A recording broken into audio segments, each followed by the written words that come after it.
ఇప్పుడు ఇది మన ప్రశ్న 21వ అధ్యాయము 23 నుంచి 27 వరకు ఉన్నాయి. 27 వరకు ఉన్నాయి. మళ్ళీ 28 నుంచి 32 వరకు అది వేరే సంగతి. అయితే ఇప్పుడు వీళ్ళ ప్రశ్న ఏంటంటే, యేసు ప్రభు వారు చేయించినటువంటి సేవలో విచ్ అథారిటీ యు హ్యావ్, ఏ అధికారాన్ని కలిగి ఉన్నాం? ఆయన బోధిస్తూ ఉంటే ఆయన బోధకు ప్రజలు లోబడుతున్నారు. దయ్యాలు పట్టిన వారిని స్వస్థపరచడం, రోగగ్రస్తులను బాగు చేయడం.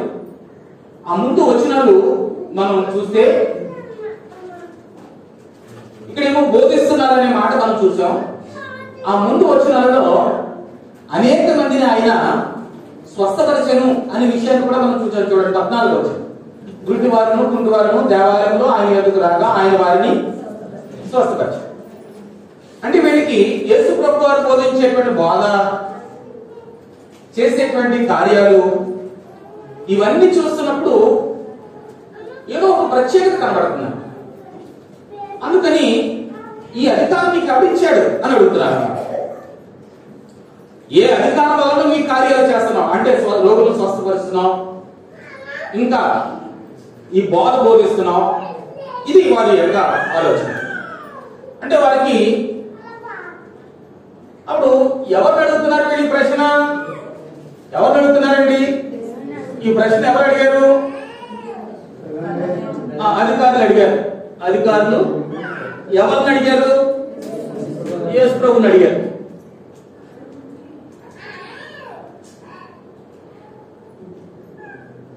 యేసు ప్రభువుని అడిగారు.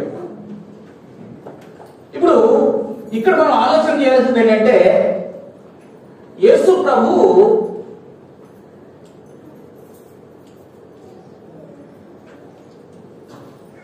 ఏ అధికారం కలిగి ఉన్నారు మనకు అర్థం అవ్వాలి. ఇప్పుడు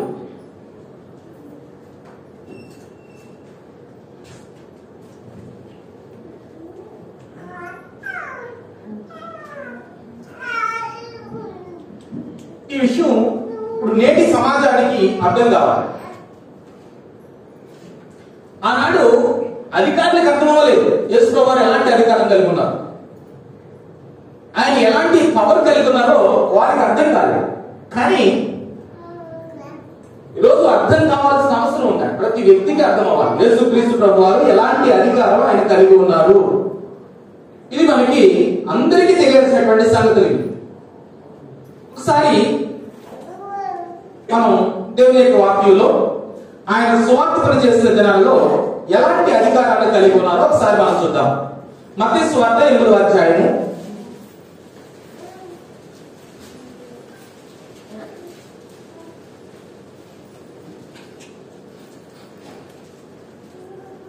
28, 29 వచ్చిన.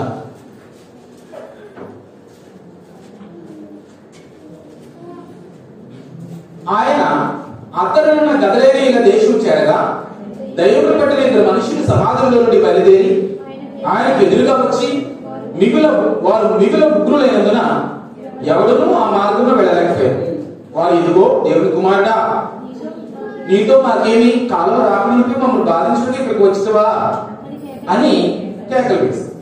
అంటే దయ్యాలు యేసు ప్రభువుకి భయపడుతున్నాయి అనే విషయాన్ని చూస్తాం. ఇంకా క్లియర్ గా చూడాలంటే మార్కు సువార్త 1వ అధ్యాయం 27 వచనం చూడండి. దయచేసి మొబైల్స్ ఎవరు కూడా ఉంటే అవి ఆఫ్ చేయండి. 1వ అధ్యాయం 27 వచనం.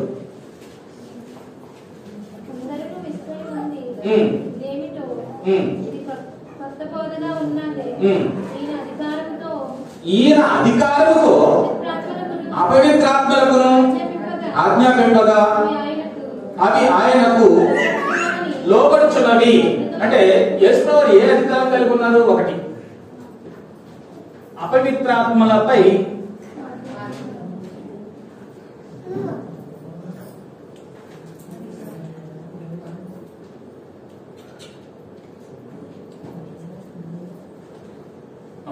అపవిత్రాత్మలపై అధికారం కలిగి ఉన్నారు. అంటే ఇప్పుడు దెయ్యాల అధిపతి దెయ్యాల మీద అధికారం కలిగి ఉంటాడు. ఇక్కడ ఆ విషయాన్ని గమనించారు అందరూ కూడా. దెయ్యాల అధిపతి దెయ్యాల మీద ఒక అధికారం కలిగి ఉంటాడు. కానీ దెయ్యాలకు వ్యతిరేకమైన అధికారి అయిన క్రీస్తు ప్రభు కూడా అధికారం కలిగి ఉంటాడు. ఎలాగంటే దొంగలందరూ ఉన్నారనుకోండి, ఆ దొంగలకి ఒక నాయకుడు దొంగ ఉండొచ్చు. ఆ నాయకుడికి మీరు భయపడతారు, ఆ దొంగలందరూ ఆ నాయకుడికి భయపడతారు. కానీ చట్టం దగ్గరికి వచ్చేసరికి చట్టానికి కూడా భయపడాలి కదా. అలాంటి చట్టం ఇప్పుడు అపవిత్రాత్మలపై క్రీస్తు ప్రభు వారికి అధికారం ఉంది. అంటే ఇక్కడ సందర్భం ఏంటి? అపవిత్రాత్మలు ఆయన గర్భగుడిలో ప్రవేశించినప్పుడు అపవిత్రాత్మ పట్టినటువంటి ఒక మనుషుడు ఆయన దగ్గరికి వచ్చి అతని దగ్గరికి ఎవరు వెళ్ళలేకపోతున్నారు. అప్పుడు ఆ మనుషులందరూ భయపడిపోతున్నారు. కానీ ఆ దెయ్యాలు మాత్రం యేసు ప్రభుతో మాట్లాడి, ప్రభువా కాలం రాకుండానే ఇక్కడికి వచ్చావా అని అడిగి ప్రభుతో మాట్లాడడం అనేటువంటిది జరిగింది. అప్పుడు ఆయన ఓరుకుండే, మీరు అలా మాట్లాడకండి, ఇతన్ని విడిచి వెళ్ళిపోండి అని అపవిత్రాత్మను గద్దెంపగానే వెంటనే ఆ అపవిత్రాత్మ వెళ్ళిపోయినట్లుగా ఆ వచనంలో చూస్తాం. ఒకటి. రెండవ, మార్కు సువార్త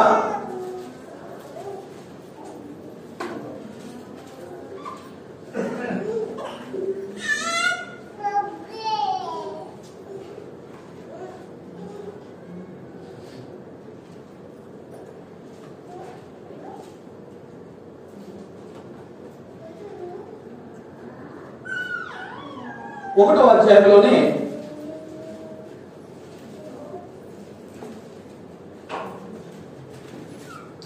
ఇంకొక మాట ఉంది. 27వ వచనంలో అందరూ విస్మయం ఉంది దేవుల్లో, ఇది కొత్త బోధగా ఉంది అంటున్నారు. అంటే ఆయన బోధించేటువంటి బోధ ప్రత్యేకంగా ఉంది. అది వాళ్ళు ఏమనుకుంటున్నారంటే ఇదేదో కొత్త బోధ అనుకుంటున్నారు. కొత్త బోధ ఏం కాదు, అధికారం కలిగినటువంటి బోధ. లూకా సువార్త 9వ అధ్యాయం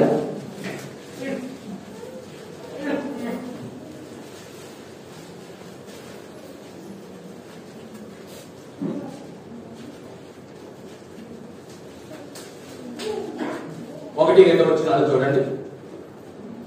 సమస్తమైన దెయ్యముల మీద శక్తి, అధికారము, రోగములను స్వస్థపరచు వరమును వారికి అనుగ్రహించారు.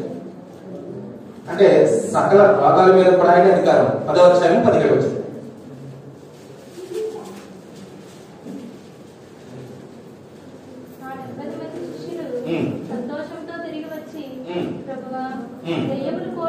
దెయ్యాలు కూడా మాకు లోబడుతున్నాయి, నీ నామం వలన.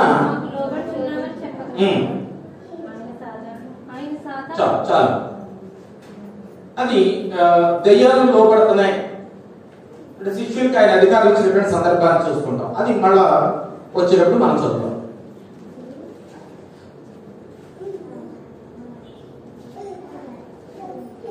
ఒకటి, దెయ్యాల మీద అపవిత్రాత్మలపై అధికారం ఉంది. 2, సమస్త రోగముల మీద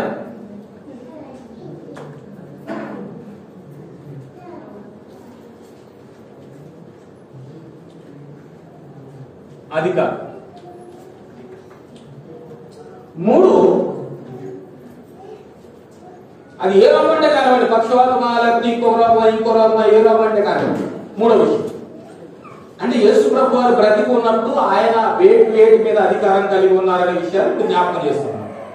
మార్కు సువార్త 2వ అధ్యాయం 5వ వచనం. యేసు వారి విశ్వాసమును చూచి, కుమారుడా నీ పాపములు క్షమించబడి ఉన్నవి అని పక్షవాయువు గల వారితో చెప్పారు. 10వ వచనం.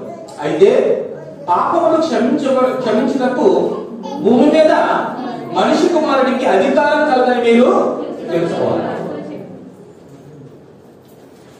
పాపములను క్షమించే అధికారం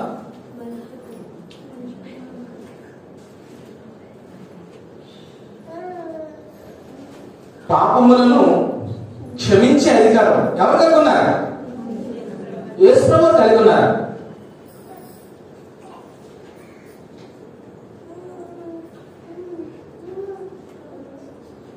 నాలుగో అధ్యాయము 39వ వచనం.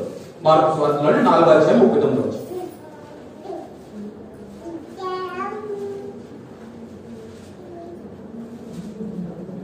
అందుకు ఆయన లేచి గాలిని గద్దించి నిశ్శబ్దమై ఓలకుండుమని సముద్రంతో చెప్పగా గాలి అణిగి మిక్కిలి నిమ్మలమని.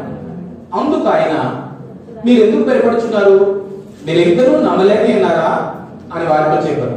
వారు మిక్కిలి భయపడి, ఈయన ఎవరో గాలిను సముద్రమును ఈయనకు లోపడుచున్నవి అని ఒకరితో ఒకరు చెప్పుకొచ్చున్నారు. నాలుగోది ఏమని రాసుకోవచ్చండి? సృష్టి దేవునికి లోపడుతుంది, యేసు ప్రభువుకి లోపడుతుంది. అంటే సృష్టి అనే మాట ఎందుకు అన్నామంటే, ఆకాశం కానివ్వండి, సముద్రాలు కానివ్వండి, పర్వతాలు కానివ్వండి, పక్షులు కానివ్వండి, జలచరాలు కానివ్వండి, ఇవన్నీ ఆయన సృష్టిలోకి వస్తాయి. కాబట్టి సృష్టిలో సముద్రాన్ని గాలిని గద్దిస్తే అవి నిమ్మడించినాయి అంటే క్రీస్తు ప్రభు వారికి ఈ సృష్టి మీద అధికారం ఉందన్నమాట.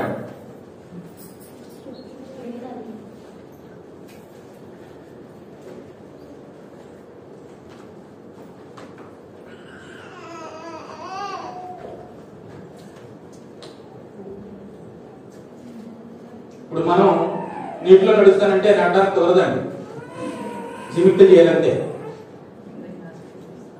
గాలిని ఇలా ఇసురుతానంటే కుదరదండి, అది అసాధ్యం.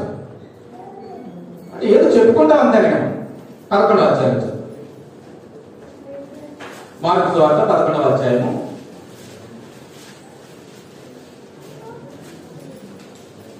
15 నుంచి. వారు యెరూషలేముకు వచ్చినప్పుడు ఆయన దేవాలయంలో ప్రవేశించి దేవాలయంలో క్రయ విక్రయములు చేయు వారిని వెళ్ళగొట్టనారంభించి రోకలు మార్చువారి బదలను, కుప్పలను, పేడలను పడద్రోసి దేవాలయం గుండా ఏ పాత్రను ఎవరిని తెలియలేదు. మరియు ఆయన బోధించుచు, నా మందిరం సమస్తమైన అనుజనులకు ప్రార్థనా మందిరం అనబడును అని తెలపలేదా? అయితే మీరు దాన్ని దొంగలుగా చేశారు అని ఆయన చెప్పారు. 27-28 వచ్చినారు. వారు యెరూషలేము తిరిగి వచ్చి ఆయన దేవాలయంలో తిరుగుచున్న ప్రధాన యాజకులను, శాస్త్రులను, పెద్దలను ఆయనకు వచ్చి, ఏ అధికారం వల్ల నీ కార్యాలు చేస్తున్నావు? నీకు అసలు ఈ అధికారం ఎవడిచ్చాడు? ఎవరు నీకు ఈ అధికారం ఇచ్చాడు అని అడుగుతున్నారు. అంటే ఇప్పుడు మనం చెప్పుకుంటున్నటువంటి అంశాలు ఇవి. యోహాను సువార్తలోకి ఒకసారి వెళ్తాం. 2వ అధ్యాయము 18-19 వచ్చినారు.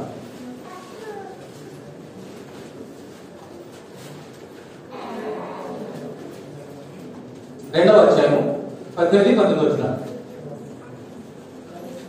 కాబట్టి యూదులు, నీవు ఈ కార్యము చేయుచున్నావే, ఏ సూచక్రియ మాకు చూపుదవని ఆయన అడగగా, యేసు దేవాలయం పడగొట్టి 3 దినాలలో దానిని లేపుదును అని వారితో చెప్పారు.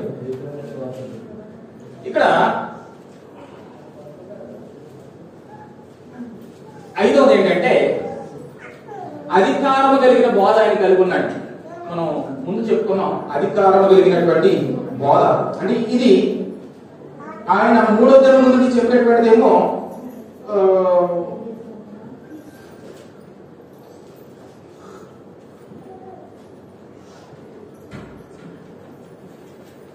మూడవ దినం గురించి చెప్పినటువంటిదేమో ఇది 5వ విషయం ఏంటంటే,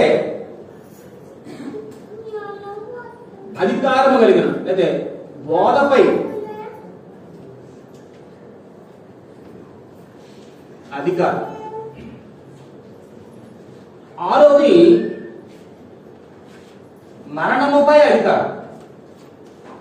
మరణంపై అధికారం అంటే 3 దినాలలో దేవాలయాన్ని పడగొట్టి మరలా తిరిగి నేను కడతానంట. అంటే దేవాలయాన్ని పడగొట్టడం అంటే ఆయన చనిపోయి సమాధి చేయబడి 3వ దినాన్ని మరలా తిరిగి లేవడానికి గురించి చెప్పినటువంటి మాట. అంటే నేను మరణాన్ని జయించగలను, మరణం మీద నాకు అధికారం ఉంది అని చెప్పడం అన్నమాట.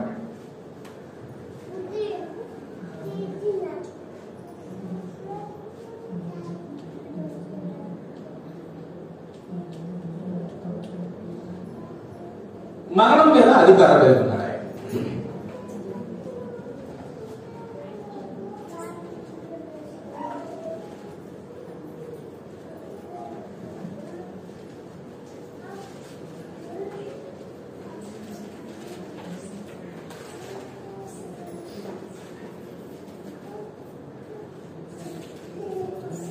ఇవి కొన్ని మాటలు 6 విషయాలు మనం చెప్పుకున్నాం.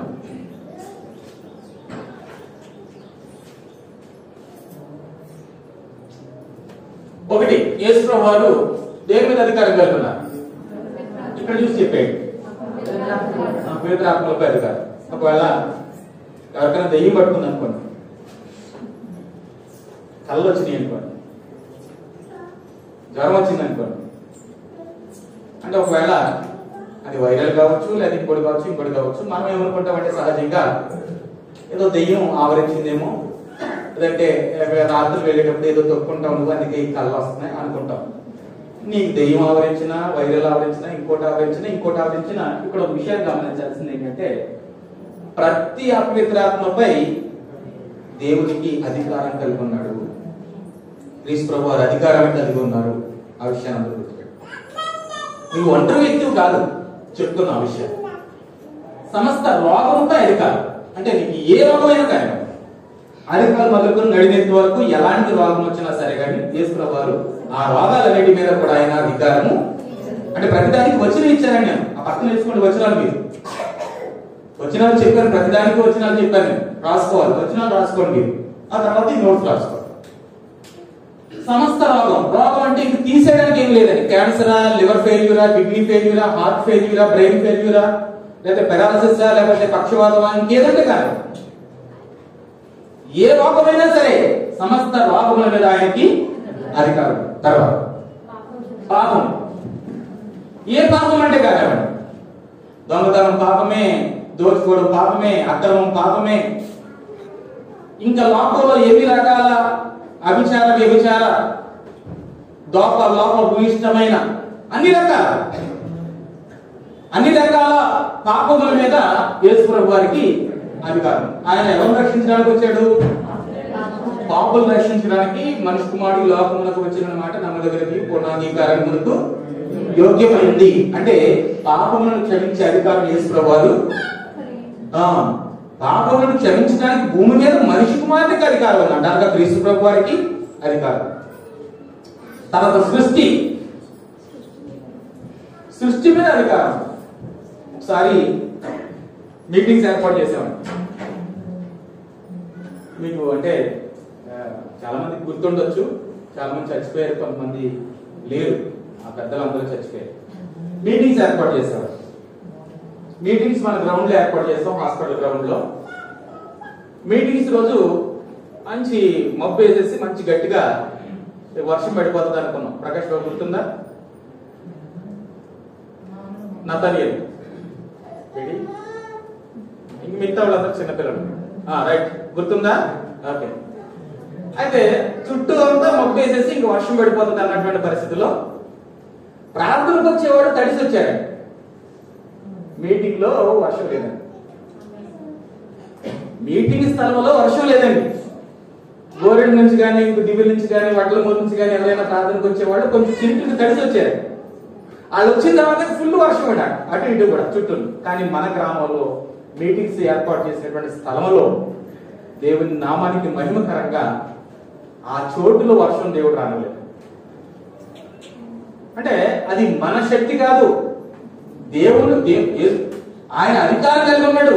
సృష్టి మీద అధికారం కలిగి ఉన్నాడు. మేఘాల మీద అధికారం ఉంది ఆయనకి, సముద్రం మీద అధికారం ఉంది, గాలి మీద అధికారం ఉంది, అగ్ని మీద అధికారం ఉంది, భూమి మీద ఆయనకి అధికారం ఉంది. భూమి నోరు తెరిచి భూకంపాన్ని సృష్టించి కోరాహును వారి సంబంధులందరినీ మింగివేసిన రాయబడింది.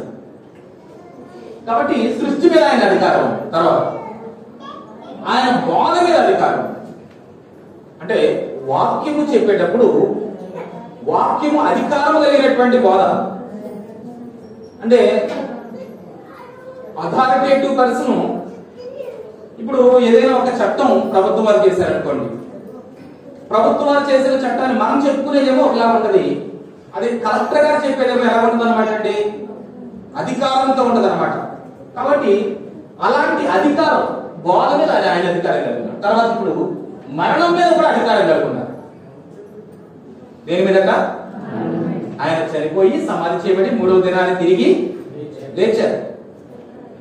ఇట్టి దేవుడు ఇలాంటి దేవుడిని నువ్వు కలిగి ఉన్నావు.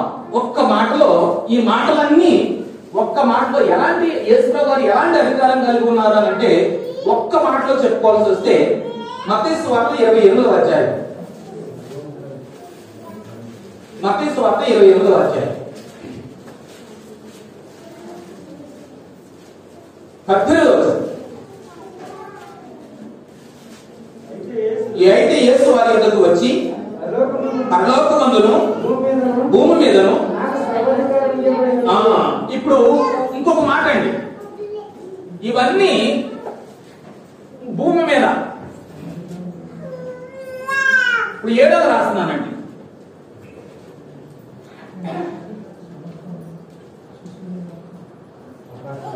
పరలోకమందు అధికారం కలిగి ఉన్నారు ఆయన. ఈ 5, 6 భూమి మీద, ఇదేమో పరలోకం. ఇప్పుడు ఎలాంటి అధికారం కలిగి ఉన్నారు? భూమి మీద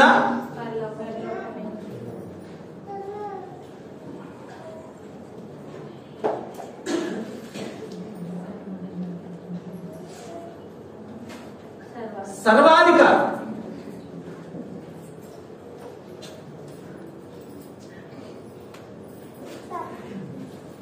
సర్వాధికారం. There is no limit. Sovereignty అంటే సర్వశక్తి లేదంటే సర్వాధికారం. దేర్ ఇస్ నో లిమిట్స్ అంటే ఇది చేయగలడినా ఇది చేయలేడు అనేటువంటిది కాకుండా అన్నిటి మీద యేసు ప్రభువారు ఈ భూమి మీద అధికారం కలిగి ఉన్నారు, పరలోకమందును కూడా అధికారం కలిగి ఉన్నారు. దీన్ని మరొకసారి మరొక మాటలు మనం చెప్తాం. ఎఫెసీయులకు రాసిన పత్రిక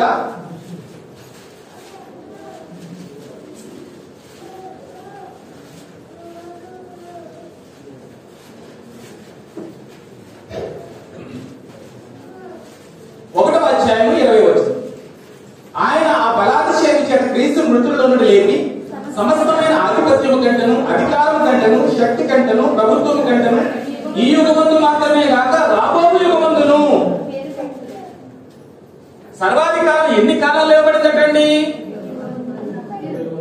ఈ యుగంలో, రాబో యుగంలో.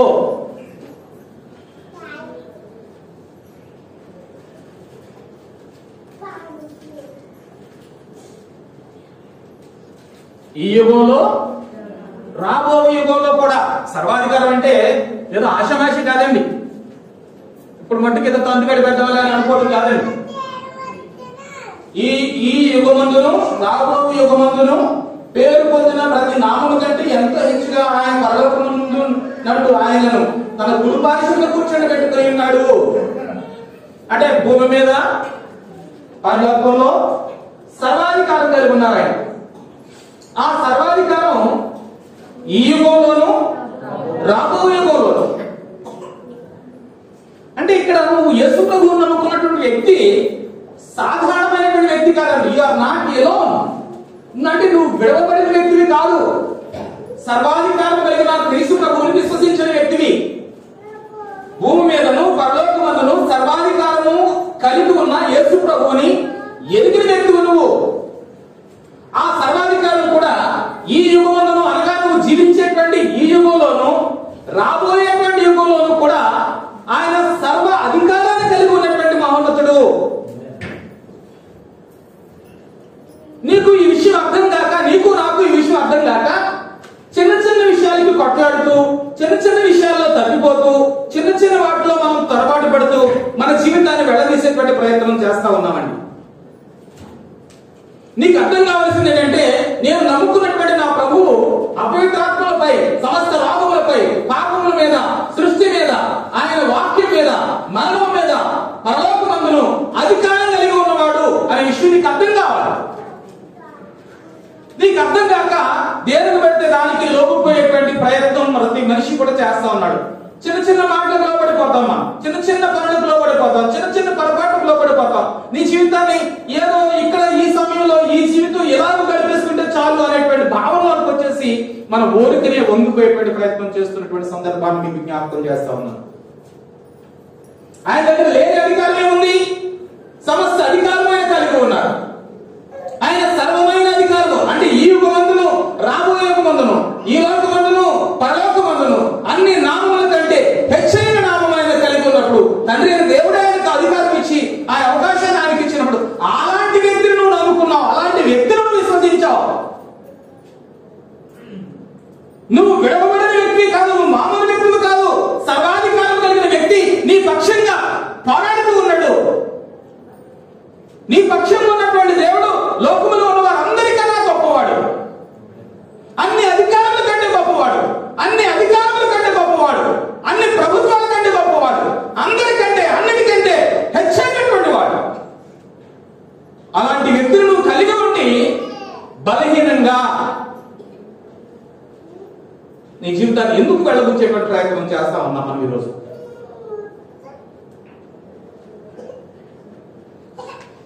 కాబట్టి ఈ రోజున ఇక్కడ ఈ అధికారం కిందకు రావాలి.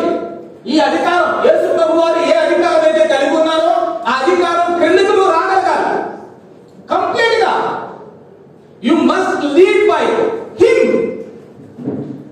ఆయన చేతను నడిపించబడాలి, ఆయన అధికారం చేతను నడిపించబడాలి. అంతేగాని నీ అధికారాన్ని ఉపయోగించడానికి, నీ డబ్బును ఉపయోగించడానికి, నీ పలుకుబడి ఉపయోగించడానికి, నీ ప్రభుత్వాన్ని ఉపయోగించడానికి చేత కాదండి.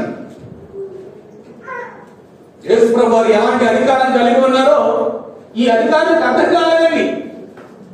ఇప్పుడు నీకు అర్థం కాకపోతే నీ విశ్వాసంలో మార్పులు వస్తాయి, నాకు అర్థం కాకపోతే నా విశ్వాసంలో మార్పులు వస్తాయి. నువ్వు నమ్మినటువంటి ప్రభు ఎంత ఉన్నతమైన వాడో నీకు నాకు అర్థమైతేనే అప్పుడు మనం ఆ విశ్వాసంలో మనం కొనసాగలుగుతాం. ఇప్పుడు మనం చెప్పుకున్నాం యేసు ప్రభు ఎలాంటి అధికారం కలిగి ఉన్నారంటే భూమి మీద ఈ అపవిత్రతలపై, సమస్త రోగాలపై, పాపం మీద, సృష్టి మీద, బాధ పైన, మరణం పైన అధికారం కలిగి ఉన్నారని ఒక 6 విషయాలు రాసుకున్నాం. 7 విషయం పరలోకమందు కూడా అధికారం ఉన్నాయి, కానీ భూమి మీద 6 విషయాలు, పరలోకమందు ఏమో ఒక విషయం చెప్పుకున్నాం. ఇప్పుడు ఈ యుగమందును రాబోయే యుగమందును కూడా ఆయన ఆ అధికారాన్ని కలిగి ఉన్నారు. ఇదే అధికారం తర్వాత ఇంకొక మాట రాసుకోవాలండి.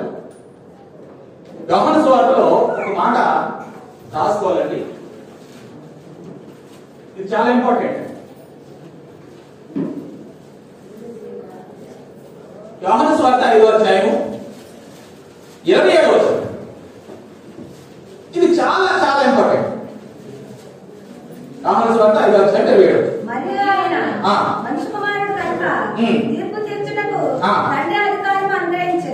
ఇప్పుడు ఇంకో విషయం, ఇది ఇంకా భయంకరమైన విషయం.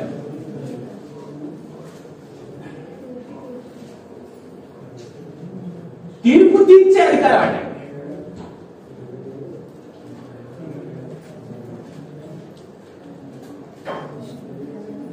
తీర్పు తీర్చే అధికారం 5వ అధ్యాయం 27వ వచనం అండి. 5వ అధ్యాయం 27వ వచనం.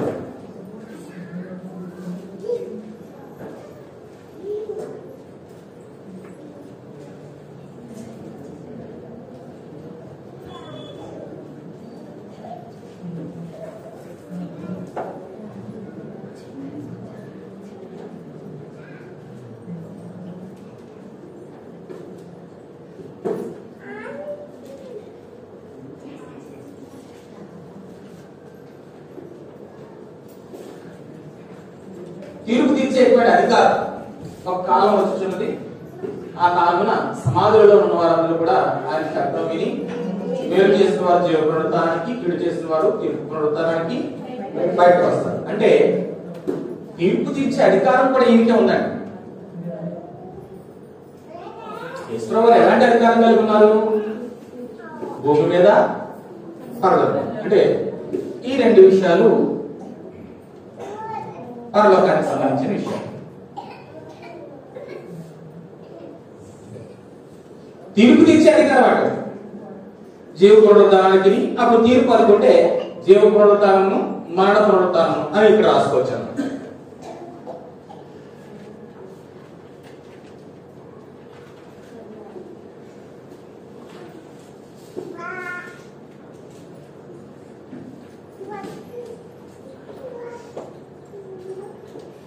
మరణ పునరుద్ధానం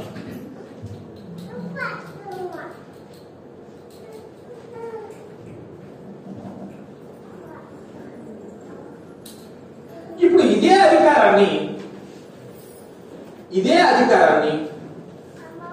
మరలా యేసు ప్రభువు ఇది ఎలా ట్రాన్స్ఫర్ అయిందో చూడండి.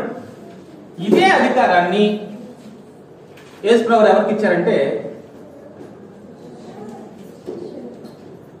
లేదా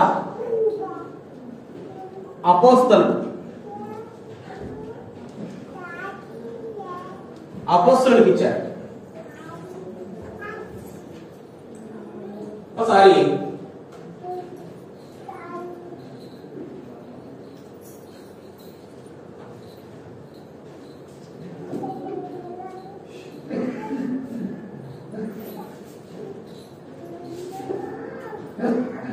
మత్తయి సువార్త 10వ అధ్యాయం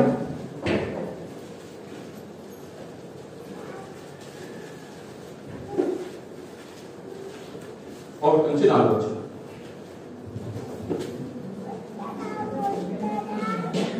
ఆయన తన 12 మంది శిష్యులను పిలిచి అపవిత్రాత్మలను వెలగొట్టటకు, ప్రతి విధమైన రోగములను, ప్రతి విధమైన వ్యాధిని స్వస్థపరచటకు వారికి అధికారం ఇచ్చింది.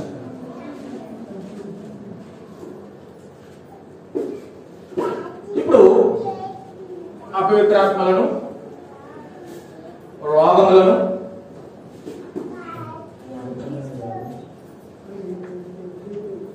అలాగే సృష్టి మీద,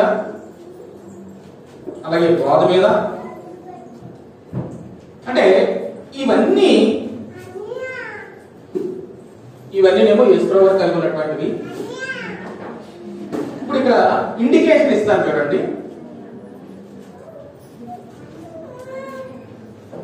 శిష్యులు అని అంటే డిసైపుల్స్ కదా ఇంగ్లీష్ లో, డి ఏమండి, లేకపోతే ఏ పెడతానండి, అపోస్టల్స్ కదా, అపోస్టల్స్ పెడతాను. ఇప్పుడు అపోస్టల్స్ కి ఇచ్చినటువంటి అధికారం ఏంటో ఏ రాస్తున్నాను చూడండి. అపవిత్రాత్మలకు అధికారం ఇచ్చారు, సమస్త రోగముల మీద అధికారం ఇచ్చారు. పాపం క్షమించే అధికారం అపోస్తలుడికి ఇవ్వలేదు. తర్వాత సృష్టి మీద ఉందండి. సృష్టి మీద అధికారం లేకుండా పెట్టండి. శిష్యుడికి ఎందుకు లేదండి, అపోస్తలుడికి ఎందుకు లేదండి, శిష్యుడికి అధికారం ఎందుకు లేదు?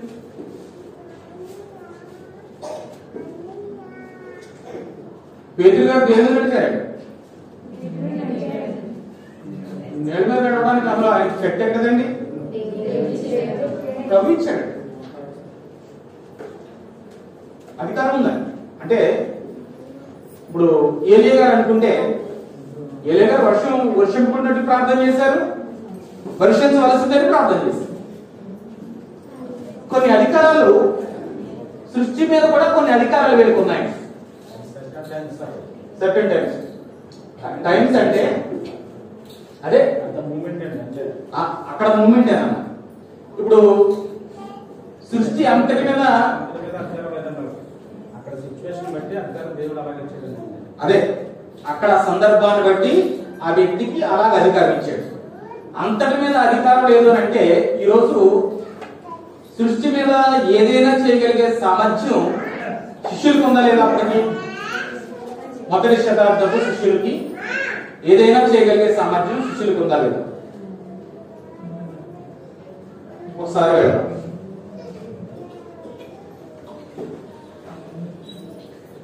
పదవ అధ్యాయంలో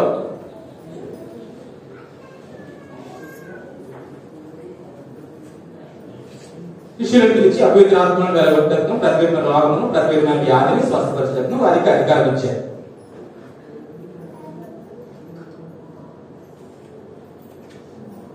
తర్వాత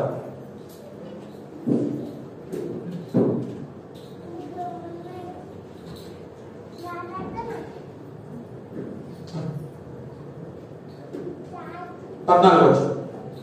ఎవడైనా మిమ్మల్ని చేర్చుకొనక మీ మాటలు వినకొందిని ఎడలా మీరు ఇంటినైనను ఆ పట్టణాన్ని విడిచిపోయినప్పుడు మీ పాదతోడు దులిపివేయి.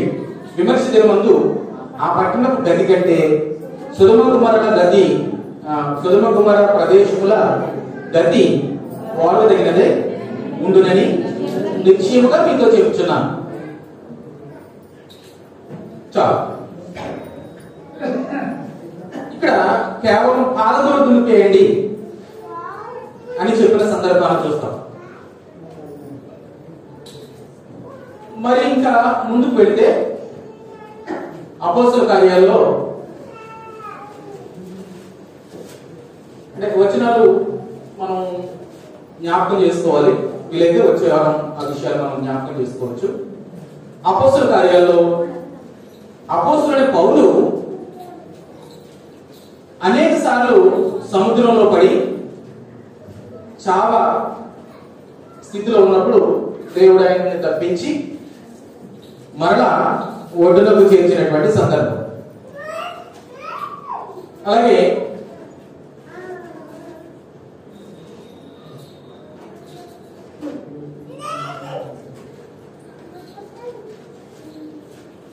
అపోస్తల కార్యాల గ్రంథంలో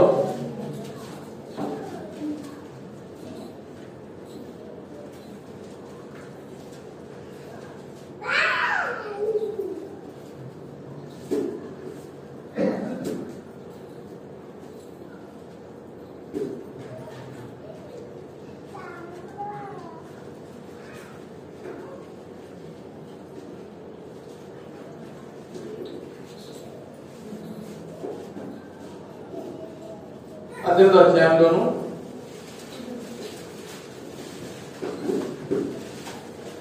అపోస్తలుడైన పౌలు గారు 13-14 అధ్యాయాలు మొదటి ప్రయాణం చేశారు.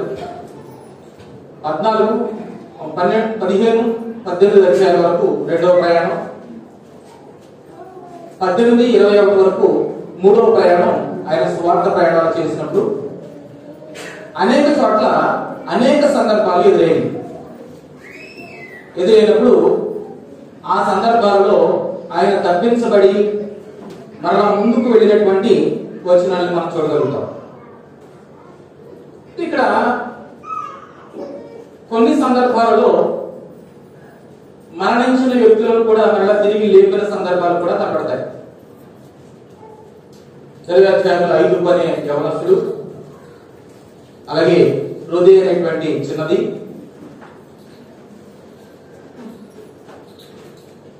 ఇలాగూ చనిపోయినటువంటి వ్యక్తులను కూడా వారు తిరిగి బ్రతికించిన సందర్భం. అంటే అక్కడ ఇవ్వబడినటువంటి రోగం కాదు, చనిపోయిన వ్యక్తిని. రోగం అంటే వేరు, చనిపోయిన వ్యక్తిని అంటే వేరు. 20వ అధ్యాయము 9వ వచనంలో అప్పుడు అపోస్తలుల కార్యాలు 20వ అధ్యాయం 9వ వచనం. 5 అనేటువంటి ఒక యవనస్తుడు కిటికీలో నుండి కూర్చుండి గాఢ నిద్రపోయి చాలాసేపు ప్రసంగించుండగా 3వ అంతస్తు కింద పడి చనిపోయిన వాడే ఎత్తబడి ఆయన్ని పౌలు గారు బ్రతికించారు. ఆ క్రింద వచనాల్లో చూస్తే 12వ వచనం, వారు బ్రతికిన ఆ చిన్నవారిని తీసుకుని వచ్చినప్పుడు వారి విశేషమైన ఆదరణ కలిగారు అని రాయబడింది. అలాగే రోదే అనబడినటువంటి ఒక చిన్నది, ఆమె కూడా విధవరాలకు అందరికీ సహాయం చేసినటువంటి చిన్న యవనస్తురాలు. ఆ యవనస్తురాలు చనిపోతే ఆమె గురించి కూడా ప్రార్థన చేసినప్పుడు ఆమె బ్రతికినటువంటి సందర్భాన్ని మనం చూస్తాం. అంటే ఇక్కడ ఈ రెండు మరణం మీద అధికారం అనేటువంటి మాట కూడా కొన్ని సందర్భాలు, అలాగే సృష్టి మీద అనేటువంటి అధికారం కూడా కొన్ని సందర్భాల్లోనే. మీరు అక్కడ రాసుకోండి, కొన్ని సందర్భాల్లోనే సృష్టి మీద అధికారం వాడు. వారి మీద ఆటోమేటిక్ గా వారికి అధికారం ఇచ్చారు. ఇప్పుడు పరలోకం మీద అధికారం వారికి లేదు, తీర్పు తీర్చే అధికారం లేదు, ఇవి లేవు. వీటిని ఈ శిష్యులకు అనగా అపోస్తలులకు ఇచ్చారు. ఆ తర్వాత అపోస్తలులకి మాత్రమే కాకుండా మరలా ఎవరికి ఇచ్చారు? మరలా లూకాసు వార్త 10వ అధ్యాయం.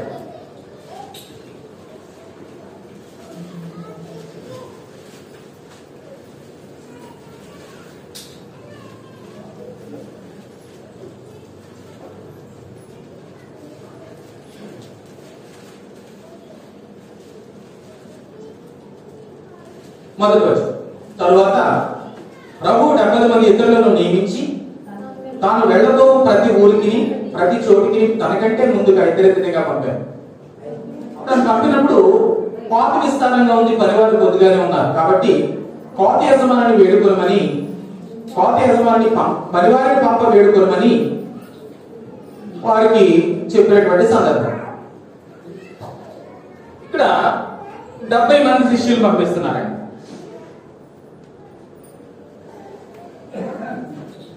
మళ్ళీ వీళ్ళకి వేరు, మళ్ళీ వీళ్ళేంటంటే కేవలం శిష్యులు మాత్రమే.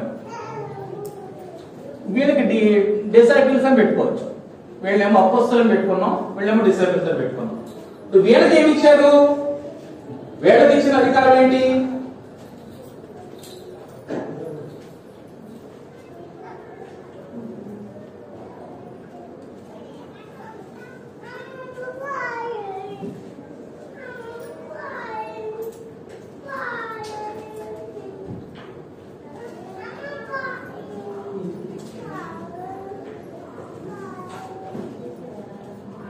పదవచనం. ఏ పట్టణంలో ప్రవేశించినప్పుడు వారు మిమ్మల్ని చేర్చుకొని పోయిన మీరు వీధుల్లోనికి పోయి మీ పాదపు ధూళి దులపండి అని చెప్పారు.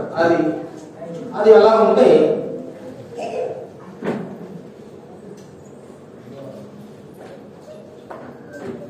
మూడవ వచనం చూడండి. మీరు వెళ్ళి ఇదిగో తోడేళ్ల మధ్యకు గొర్రె పిల్లలను పంపినట్టు నేను మిమ్మల్ని పంపుచున్నాను. తోడేళ్ల మధ్యకు ఒకసారి ఆగి, తోడేళ్ల మధ్యకు గొర్రె పిల్లలు పంపినట్టు మిమ్మల్ని నేను పంపిస్తున్నాను. కాబట్టి జాగ్రత్తగా వెళ్ళండి. ఇప్పుడు వీళ్ళకి ఏమి ఇచ్చారు అధికారం?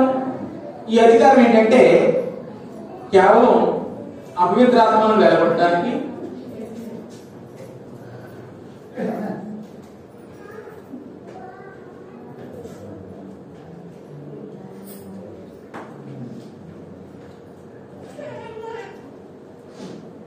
డెబ్బై మంది 1 నుంచి 4 వచనాలు 10వ అధ్యాయంలో 1 నుంచి 4 వచనాలు ఈ విషయాలు మనం చూస్తాం.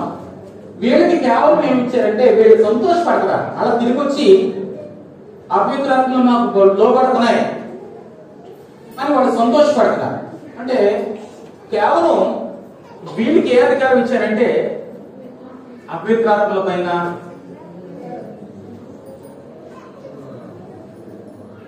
అపవిత్రాత్మల పైన మాత్రమే అధికారం ఉందండి వాడికి.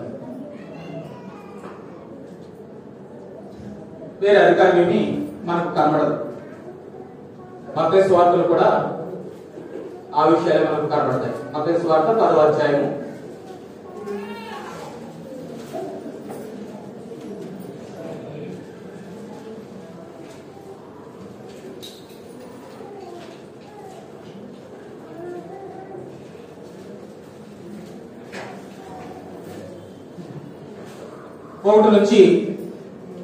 ఒకటి నుంచి 1వ వచనంలో ఏదైతే చెప్పారో అపవిత్రాత్మలను వెలగొట్టకును ప్రతి విధమైన రోగమును వ్యాధిని స్వస్థపరచడానికి వారికి అధికారం ఏదైతే ఇచ్చారో ఈ రెండు వాళ్ళకి కూడా ఉన్నాయి. 70 మంది శిష్యులు. ఆ తర్వాత 28వ అధ్యాయము, మత్తయి సువార్త 28వ అధ్యాయంలో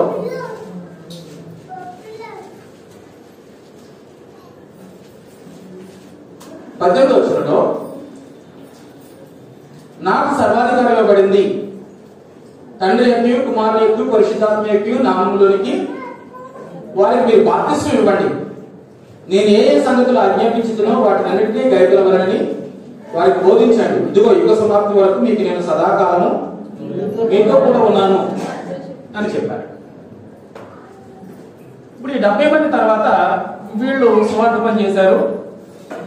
శిష్యుడికి మాత్రం స్పెషల్ గా చెప్తున్నారు, నాకు అధికారం ఉంది, సర్వాధికారం నాకు కలిగి ఉంది, కాబట్టి మీరు వెళ్ళి సమస్త జనులకు సువార్త ప్రకటించండి. సువార్త ప్రకటించి వాళ్ళని నాకు శిష్యులుగా చేయండి. తండ్రి యొక్కయు కుమారుని యొక్కయు పరిశుద్ధాత్మ యొక్కయు నామములోకి వారికి బాప్తిసం ఇచ్చుచు నేను ఏ ఏ సంగతులు మీకు ఆజ్ఞాపించానో ఆ సంగతులన్నింటినీ వారికి గైకొనవలెనని బోధించండి. అంటే ఈ శిష్యుడికి మరికొన్ని విషయాలు చెప్తున్నారు. అంటే బాప్తిసం అని, ఇక్కడ సువార్త, బాప్తిస్మం, తర్వాత ఆజ్ఞ గైకొనుట.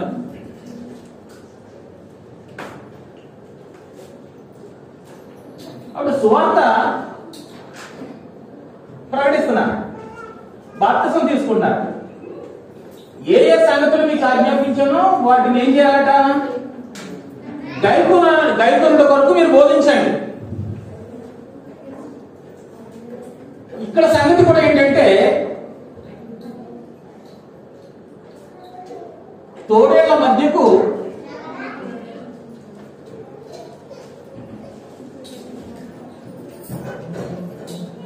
గొర్రె, ఇది కాన్సెప్ట్. తోడేళ్ల మధ్యకి ఎవరిని పంపిస్తున్నాడట? గొర్రెని పంపిస్తున్నాడు. అంటే ఇప్పుడు గొర్రె సాధు జంతువు, తోడేళ్లు క్రూర జంతువు. ఈ క్రూర జంతువును తట్టుకోవడానికి గొర్రెకి శక్తి చాలదు. కానీ ఆ శక్తి ఎవరిస్తున్నారు? యేసు ప్రభు ఏ అధికారం అయితే కలిగి ఉన్నారో, ఏ పవర్ అయితే కలిగి ఉన్నారో ఆ సమస్తం కూడా నీకిచ్చి పంపిస్తున్నారు.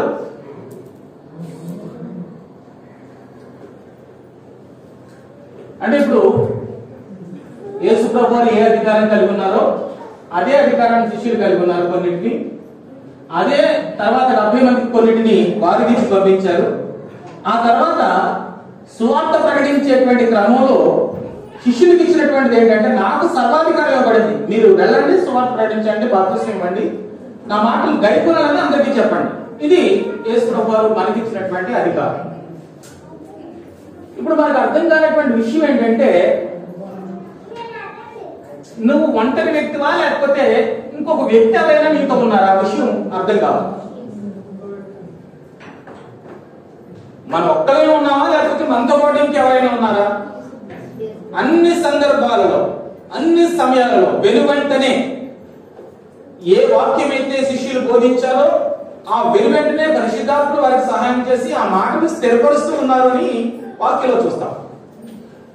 అంటే నువ్వు ఒక వ్యక్తివి కాదు, నీతో సర్వాధికారం కలిగినటువంటి క్రీస్తు ప్రభు, నీతో సర్వాధికారం కలిగినటువంటి పరిశుద్ధాత్ముడు, నీతో సర్వాధికారం కలిగినటువంటి మహోన్నతుడైనటువంటి తండ్రి అయినటువంటి దేవుడు నీతో ఉండి నీ పట్ల చేయవలసిన కార్యాలు వారు చేస్తున్నారు.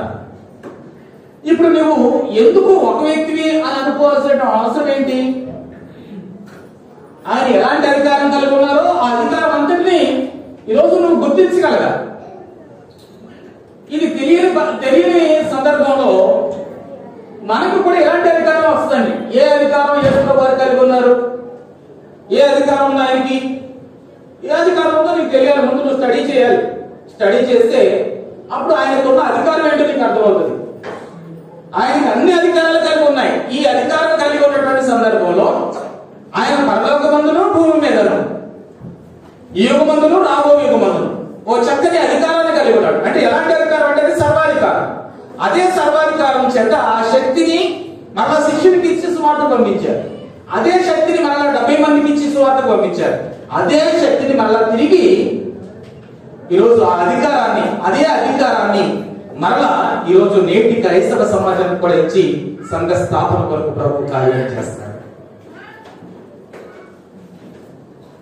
కాబట్టి ఎలాంటి పరిస్థితులు అంటే, అందుకనే పాము వలె వివేకంగాను పావుల వలె నిష్కపటంగాను దేవుని యొక్క స్వార్థతను చేయాలని వీళ్ళకి చెప్తున్న సందర్భాన్ని, మనం శిష్యులకు చెప్తున్న సందర్భాన్ని జ్ఞాపకం చేస్తూ వెళ్తాం. ఇంకా అపోస్తల కార్యాల సంఘానికి జ్ఞాపకం చేస్తే, అపోస్తల కార్యాల గురించి మనం పరిశీలన చేసినట్లయితే అపోస్తలు పంపించినట్లుగా కూడా మనం చూస్తాం. అపోస్తలు పంపించిందేమో ఈ వచనాలు చూసాం.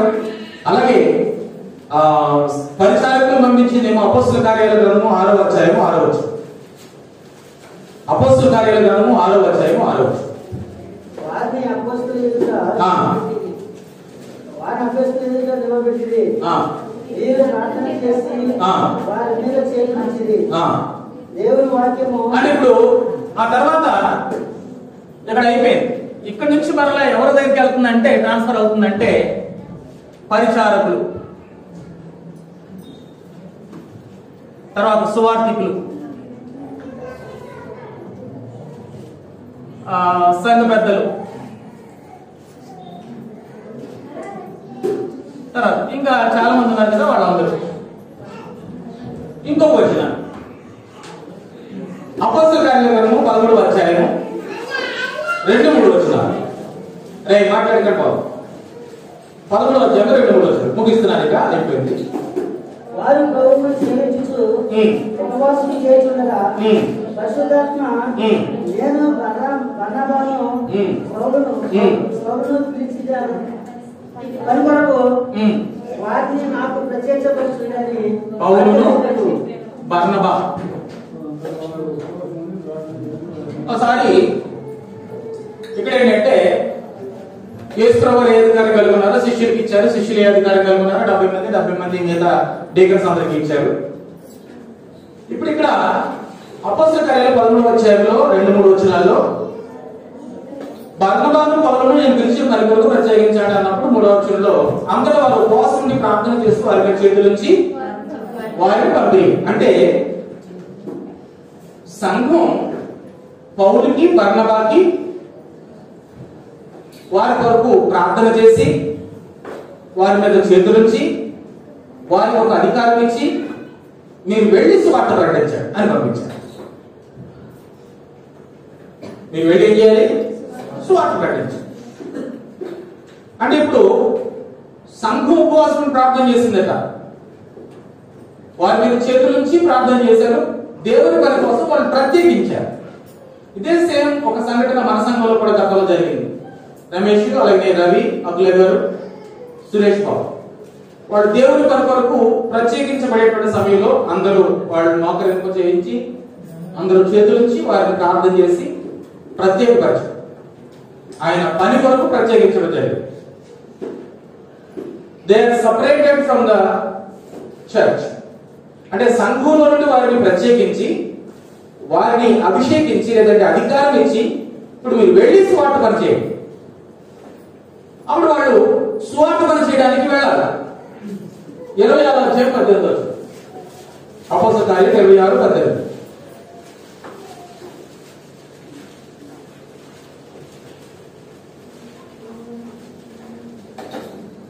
నీవు నన్ను చూచిన సంగతిని గురించి, నేను నీకు కనబడబో సంగతిని గురించి, నిన్ను పరిచారకునిగా సాక్షిగా నియమించినకే కనబడినా నీవు లేచి నీ పాదములు మోపి తెలుపుము. నేను ఈ ప్రజల వలన అన్ని జనుల వలన హాని కలగకుండా నిన్ను కాపాడతా. వారి చీకటిలో నుండి వెలుగులోకి సాతాను అధికారం నుండి దేవుని వెలుగు వైపుకు తిరిగి నా అందరి విశ్వాసము చేత పాపక్షమాపణను పరిశుద్ధపరచబడిన వారిలో శ్వాసము పొందినట్లు వారి పనులు తెచ్చరికే నేను వారి యొద్దకు పంపిస్తాను అని అన్నాడు. ఇదండి, అంటే ఒక సువార్తికుని పంపించడం దేని కొరకు పంపించాలి అని అంటే, అన్ని జనులకు చీకటిలో ఉన్న వారికి వెలుగు కలగడానికి, సాతాను అధికారంలో ఉన్న వారిని దేవుని వైపుకును,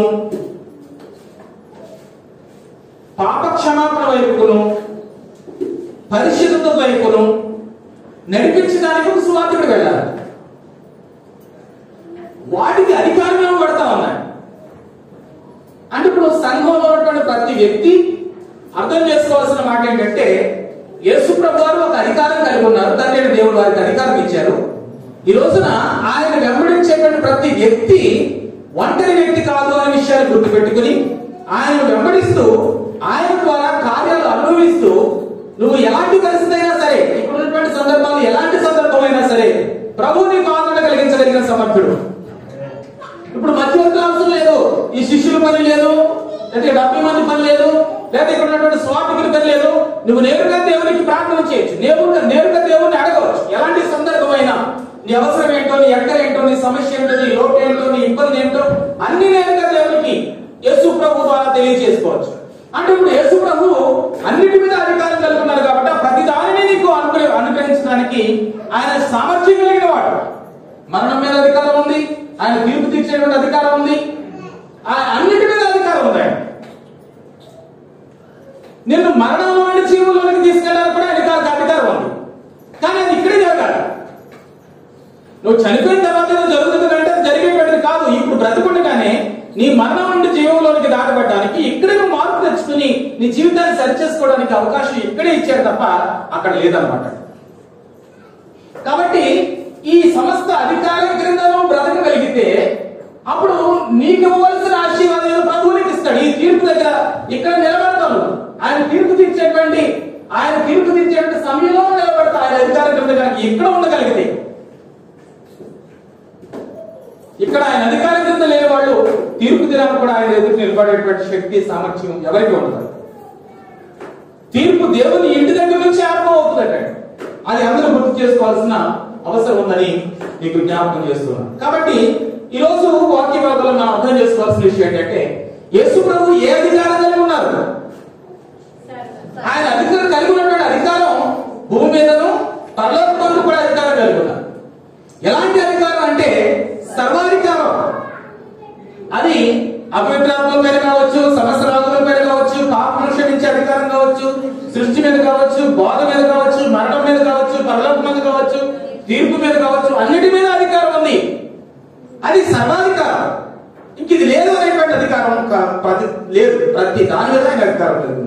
అది ఇప్పుడు ఏది ఈ యుగమందును రాబో యుగమందును కూడా, ఈ కాలంలోనూ రాబో కాలంలోనూ కూడా ఆయన అధికారాన్ని కలిగి ఉన్నవారు. కాబట్టి ఇదే అధికారాన్ని యేసుప్రభు వారు శిష్యులకు ఇవ్వడం, మరలా శిష్యులు 70 మందికి ఇవ్వడం, ఆ 70 మంది ద్వారా మరలా తిరిగి యేసుప్రభు వారు సమాధి చేయబడి తిరిగి లేచి 3వ దినాలు లేచిన తర్వాత మరలా శిష్యులకు సువార్త ప్రకటించమని ఆయనకు అప్పగించడం, ఆ తర్వాత సంఘం కూడా మరికొంతమంది సువార్థికుల్ని సంఘం ద్వారా బయటికి సువార్థికులను పంపించడం, ఇదంతా దేవుడు తన అధికారం కింద చేసేటువంటి ప్రక్రియ. రోజున ప్రియమైన సోదరి మండలం దయచేసి ఆలోచన చేయండి. దేవుని అధికారం కింద నువ్వు ఉన్నావా? దేవుని అధికారంలో నువ్వు కొనసాగుతూ ఉన్నావా? లేకపోతే నేను నమ్ముకున్నటువంటి దేవుడు ఏదో కొంచెం అధికారం ఉన్నది అనేటువంటి భావన నీలో ఉందేమో. ఒకవేళ ఇంకా నువ్వు నమ్మినటువంటి దేవుడు సంపూర్ణమైన అధికారం కలిగి ఉన్నవాడు. ఆయన అధికారం కింద నువ్వు కొనసాగగలిగితే నీకు ఇవ్వవలసినటువంటి ఆశీర్వాదాన్ని, దీవెనను ఆయన ఇవ్వగలుగుతాడు. కాబట్టి ఈరోజు ఆయన ఇచ్చినటువంటి ఆయన కలిగినటువంటి అధికారం కింద నువ్వు జీవించగలిగితే నీకు ఇవ్వవలసిన ప్రతిఫలాన్ని నీకు ఇస్తాడు. అంతేకాదు పరిచర్య చేయడానికి ప్రతి వ్యక్తికి అధికారం ఇచ్చాడు. సువార్త పని జరగాలి అంటే సంఘం సువార్తికులు పంపించాలి, సంఘం పరిచారకులు పంపించాలి, సంఘ పెద్దలను తయారు చేయాలి, సంఘం పౌరులాగా బర్నబాలాగా అనేక మందిని సువార్తకు వెళ్ళమని పంపించాలి. వాళ్ళకి ఏమి ఇవ్వాలి? ఏ అధికారం అయితే క్రీస్తు ప్రభు వారు ఏ అధికారం అయితే కలిగి ఉన్నారో ఆ అధికారం, ఆ ఆశీర్వాదం ఆ సువార్తికుల మీదకి రాగలిగినట్లుగా, వారు వెళ్లి దేవుని కొరకు పనిచేయగలిగినట్లుగా ఆ అధికారాన్ని బదలాయించాల్సినటువంటి అవసరం ఉందనే విషయాన్ని జ్ఞాపకం చేస్తాను. కాబట్టి ఈరోజు దేవుని యొక్క సువార్తికులు పంపించాల్సిన అవసరం ఉంది. సువార్తికులు తయారు కావాలి. దేవుని అధికారం కింద పనిచేసేటువంటి సువార్తికులు కావాలి. దేవుని అధికారం కింద ఉండేటువంటి సంఘ సభ్యులు కావాలి. దేవుని అధికారం కింద ఉండవలసినటువంటి మనుషులు కావాలి. ఈ రోజు ఇప్పుడున్న వారిలో ఎవరి అధికారం కింద ఉన్నామా? మన ప్రభువుకున్న అధికారం ఏంటి? మనకున్న అధికారం, లోకంలో ఉన్న అధికారం ఏంటి? మన దేవునికి ఉన్న అధికారం, నువ్వు నమ్మినటువంటి వ్యక్తికి ఉన్నటువంటి అధికారం. దయచేసి అందరూ ఆలోచన చేసి నిజమైనటువంటి అధికారి అయినటువంటి క్రీస్తు ప్రభు అధికారంలో కొనసాగడానికి ప్రతి వారు సిద్ధపడాలని దేవుని పేరట మీ అందరికీ జ్ఞాపకం చేస్తున్నాను. కాబట్టి మరిన్ని విషయాలు, దీనికి సంబంధించిన విషయాలు, మరిన్ని విషయాలు వచ్చేవారు మరికొన్ని విషయాలు మనం జ్ఞాపకం చేస్తున్నాం. కాబట్టి యేసు ప్రభు కలిగినటువంటి అధికారం నీలో ప్రతి వ్యక్తికి ఆయన ద్వారా నీకు అనుగ్రహించబడతాం. కాబట్టి ఆయన అధికారం కింద కొనసాగుదాం, ఆయన పరిపాలన కింద కొనసాగుదాం, ఆయన ఇచ్చేటువంటి ఆశీర్వాదాన్ని అనుభవిద్దాం. దేవుడి మాటలు మనం ఇంటిలో బదులుపరుచుకుందాం. ప్రార్థన.